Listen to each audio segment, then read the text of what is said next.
Now, it's very cool, the setup of this show. I'm gonna let you talk all day about it, but I'm so excited what you're sharing with everybody today because it's a family recipe of your own. It is. Tell them what you're making. I am making my mom's lasagna.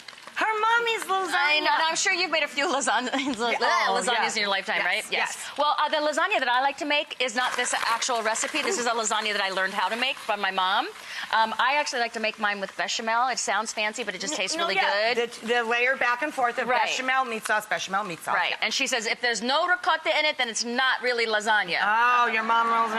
Yeah. So. Okay. But I do start with the bolognese sauce. So we've got some hot, spicy Italian sausage in here, some ground beef. And then sausage and beef, lovely. Sausage and beef, because I like that spiciness of the sausage. Nice. And if you don't like the spice, you can use sweet sausage if you like. But I like that bite of the fennel and everything.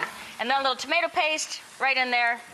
I'm going to add onions to this one because they had 2 pots cooking. Love it. Whatever. Hey, anytime you want to cook with me, I'm happy. I love cooking with you. So all you're doing is starting your own bolognese. I've got fresh oregano and some basil. We got 2 eggs in here. Okay. We're gonna get you mix up that. I'll do this. So I'm throwing in some mozzarella and some Parmesan, and I'm going to throw in some, for you, Mama, ricotta. Ricotta! Okay? For Mama. Now, I love this because my mother isn't actually, she's Italian. She's English-Irish. But she makes a lasagna like a real Italian woman. And she's like, don't you tell me I can't have ricotta.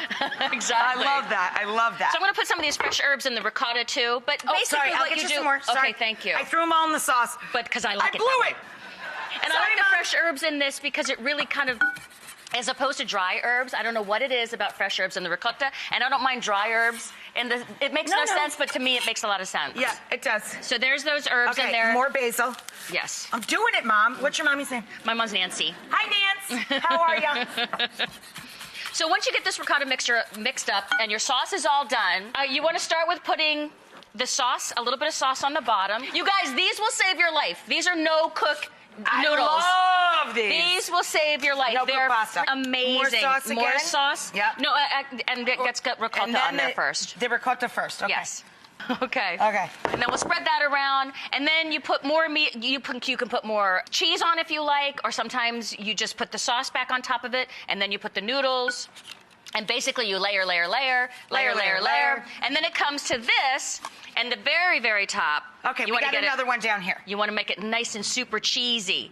But here's the deal. Don't put this in the oven just open like this. You got to get some foil on it. Okay, can I sprinkle this on too? Yes, please do. Okay. Because... so cheese and Parmigiano Reggiano, a little mozzarella, right? So this goes into the oven, and then the last 10 minutes you take it off, so it becomes beautiful and bubbly just like this, and nice brown. And then you have to let it rest, right? Yes. Now, this is really important. You have to let the lasagna rest. It smells amazing, but if you cut this sucker too quick, you know what's going to happen. It's going to go... Yes. Everything's just going to fall out. It won't stay as beautiful as that. It won't stay like that. It's just going to all fall out.